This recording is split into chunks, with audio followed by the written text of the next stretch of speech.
Lee Sin locked in. That's how you know things are, it's going down. So we talked about the Lee Sin first, and we said like if you get the Lee Sin on one side, you're most likely gonna have to trade the mid laner and the AD carry across. In this case, Vayne. Misty definitely wants the Vayne instead of the Jinx. They will counter pick the Lee Sin with most likely a Shyvana here. I'm surprised that neither team has hovered or even looked at the Zed at all. Yeah, that's interesting here. Looks like they say, you know what, you can pick what you want, and that's the Jhin Howard they have been expecting. Solos might be actually finally pulling out, but you can see both teams look at their webcams. They're actually going to take this seriously. They're thinking about all their strategies. It's razor focused. They know this means a lot. Darius is going to get locked in by Ismail. He's been playing that throughout the whole day, and their Kali getting locked in once again. We're going to see some flashy plays. This has been like Beichan's solo pick for the whole day. He's literally only been playing Akali, right? And hasn't really given away much of the draft. That being said, one thing I want to highlight here is the fact that both teams are saving mid for last pick. They are looking to counter pick each other, right? And it's Volley actually that has the upper hand because this Akali could be flexed. Like, we assume it's going to be Beichan's Akali, but it could be a flex pick. And it could go mid, it could go top. So Punjab has to go for the Fizz here. The response we didn't really get to see because we jumped into the game, but imagine if it was a Zed into Fizz, not really the best matchup. I think the Fizz is just an all-around decent pick.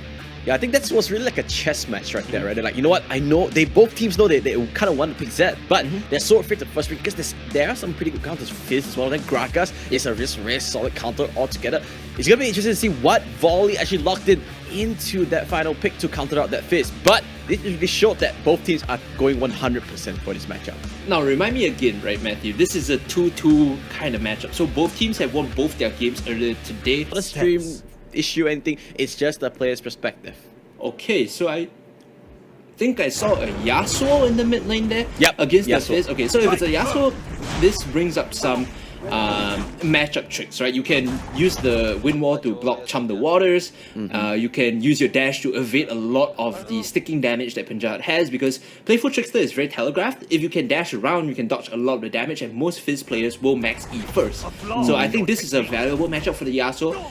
The thing that I'm worried about is they don't have the best setup for his last breath, right? You only have the Nami Tidal Wave, you don't have like a Malphite, you don't have a Gragas, you don't have anything with like reliable lock. On this, I guess you could say the Baron lane. It's quite interesting. I would assume that Darius would just win that because of the hemorrhage. He's just gonna keep on, the Decimate. He's just gonna keep on pushing.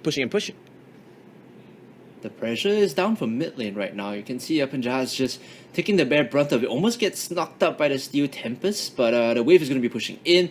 Level 5 is going to be hit by both mid laners on the next wave, so they have to be careful here. Taking the early trade, Punjab jumping in. So now, because of this, it's quite even, but you can see Lee Sin hovering around mid lane. He's going to pop the Honey Fruit, going to regen a little bit, half of level before he hits level 5. After this wave should be enough. Now, Myung needs to be really careful in this, so he cannot overextend. We're not sure where the Shyvana is, but as a Shyvana, you don't really want to look for ganks in this early stage. Oh, he actually throws the Steel Tempest into the side. So this is like a indication, right? Like you said, a warning for himself to say that there's someone that might be here, and we know that level 5 solos on the Jhin. Also has the fleet footwork, so he'll be able to heal up, and it's a bit of a slow burn again. Every time we look at Team Mystic or Team Volley, both of these teams like to play the game out. They don't like early skirmishes for no reason, and it stands to reason that when they're going to be playing against each other, it's going to be a bit more methodical, a bit more slow. Yeah, you can see this is it, right? The serious gaming kind of field, the competitiveness coming through mid lane. They might want to go for a fight, but not Fizz. I think flashed out there. Punjab, not really sure since it's not on it, but at least going up. But first blood into the top side. It's an Akali soul king that there's under his own turret there. Oh, Chum the Waters lands onto that Yasuo, but he does have the sweeping blade. Will be able to reposition, and Punjab doesn't have the mana to kind of follow up. Myung will be able to just clear this wave, and I think he's just going to back out here. But you see what I mean there, right? Because of the sweeping blade, he's not going to get caught by the residual damage of the Playful Trickster, and that's the first skill you normally max. You can see right now on your UI, since we are in player POV, he's gotten 2 levels in there already, and had that connected together with the Urchin Strike as well as the Ignite, it would have been like an easy kill on the Yasuo. Yeah, the main thing now, first big ticket item for Punjab on this Fizz, Lich Bane. He needs to start roaming, he needs to start looking for those pickoffs, because once you land the Chum the Waters, you're gonna get that Lich Bane proc, get that Urchin Strike into range, and that's how you're gonna start, annihilating enemies. you alluded to this point earlier. Ismail Izani is Darius not finding the biggest lead solo just yet. In fact, getting killed by Bichan. It was a 1-for-1 trade, right? For all intents and purposes. So as the game goes on, this Akali, if she is not pressured, if she's not kept low, it might be more difficult for Ismail Izani to just deal with this. You can see he's cutting in and out of the decimate range just so well.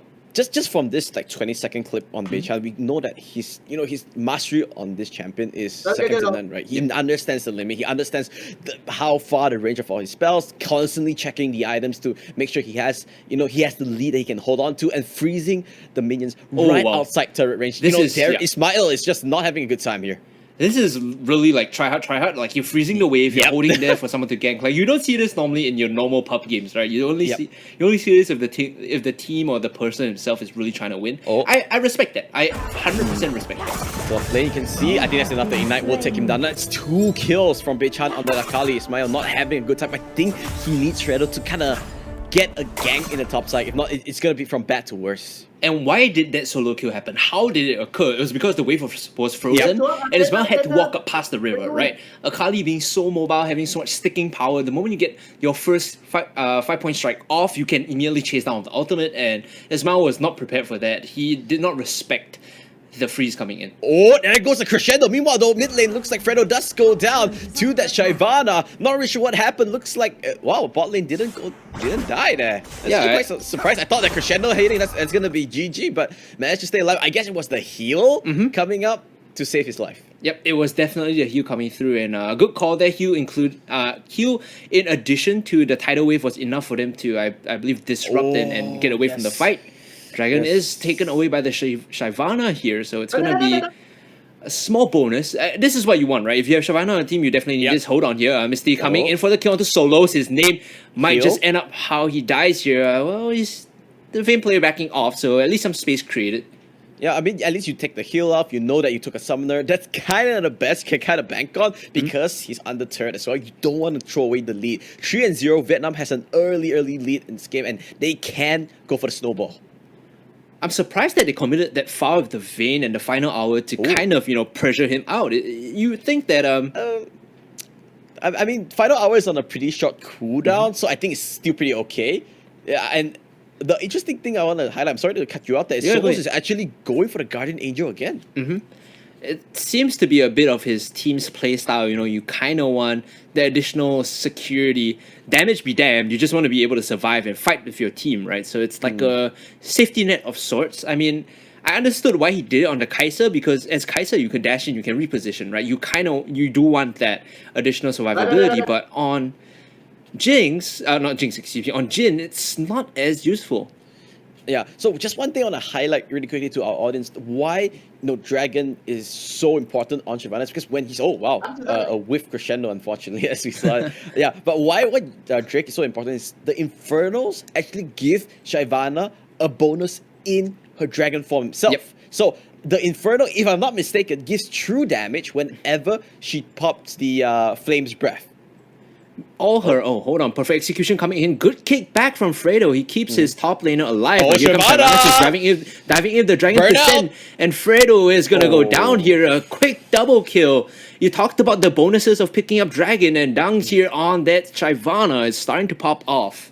Yep, so you really want to control the Dragon, and now he got the Rift Herald as well. Gonna push it out, Mitty. Might be a little bit of trouble. To get that kill. Vayne, he is going for the jugular here. Pops the guy. Here comes Panjaha. Gonna pick up that kill. At least they managed to trade something across the map, but things are not looking good for the top side of the map for Mystic. Yep, for the Dragon lane is getting just... the Rift Herald and the Baron lane is just getting shoved in. They're gonna get another charge on the Rift Herald too.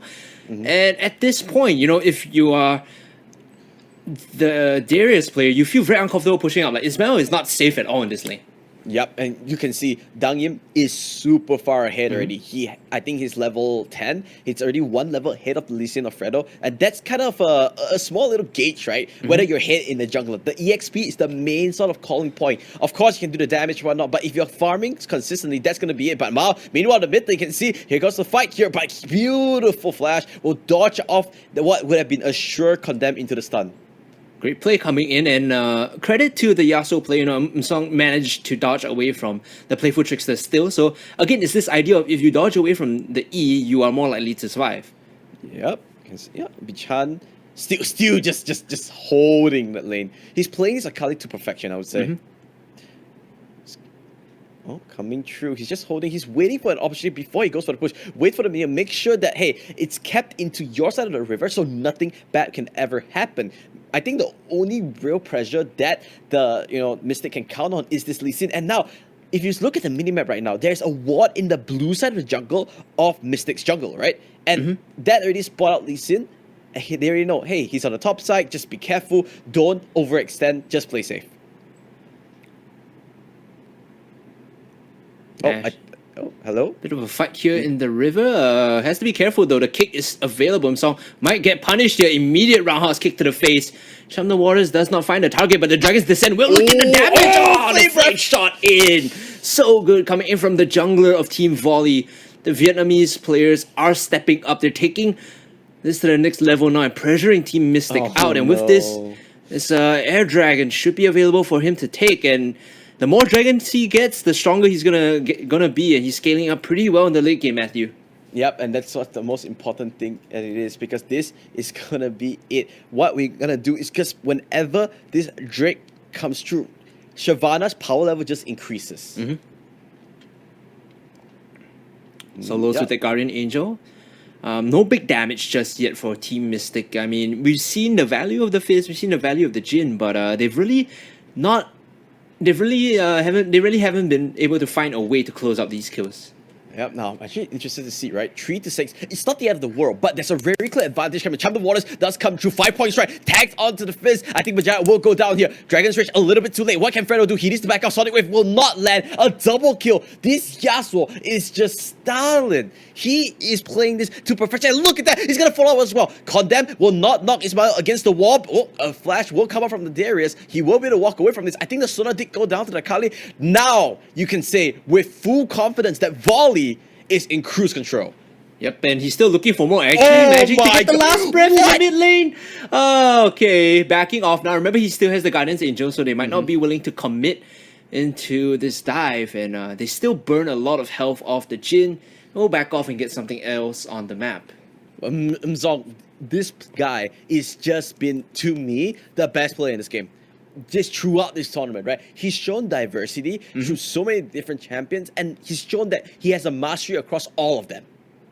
Not sure if Fredo really wants to fight the Shyvana. It feels like he is fully okay taking that fight, but you can see on the screen, he's literally laughing and recalling right now. He knows that he needs to buy. Yeah, he needs to back off. And the thing is that they just need to stay back, right? Stay safe, stay back. Don't do anything that would cause that lead to just expand for Volley. You just need to farm right now before you go for a team fight. Yeah, they need to go, they need the items. Locket has already been completed for the Yasuo here. Msong actually going a bit more of a team-friendly route. Could have gone for anything else, but instead he will go for the utility. And meanwhile, Vayne Baron. This is doable actually because of the Vayne. Yeah, I mean, it's doable because of the Shyvana, right? The burnout, the taking damage is just way too much. And I think it's safe to say Volley is super far ahead. And now they look to even push even more. They're so confident this week. Crescendo gets whipped a little bit. A good sidestep coming up from the Nami. They thought they could catch him up, but now here comes the main wave. Darrow, they can actually go for the dive. Yeah, I think this is going to go down real quick, right? Because they have the positioning here. There's nothing much that you can do to dissuade this. Oh man, the tidal wave coming in. Here comes the Dragon's Descent. No last breath just yet. Everyone fighting under the turret. They're still going in a little bit further. Already a double kill being picked up ready for Beichan. They're looking for a little bit more. And they're looking to dive in onto the fountain just under the Nexus. Msong is sitting here. He uses the wind wall, buys a bit more time. Will go down. The Guardian Angel has been popped right now. He's still sitting here, holding strong. 1v3 will not survive though, as everyone else on his team is going to back off. Team Volley say, we've all bitten off more than we can chew. Let's just back out. Oh, they need to be careful. Chum the Waters will come in here. The heal will be able to save Akali's life a little bit. Twilight Strike is active, so now this Akali can play a little bit better. Sonic Wave does snipe, but he condemns him. He's resting strike. What a play! And now Misty is still alive. He wants to just kite it out. He gets the Fizz as well. What a play coming up from Vayne. He was holding that condemn. He saw it through and he outplayed that Lee Sin. They get the game. Volley goes perfect as Mystic fall 2-1. But that was a fantastic display of team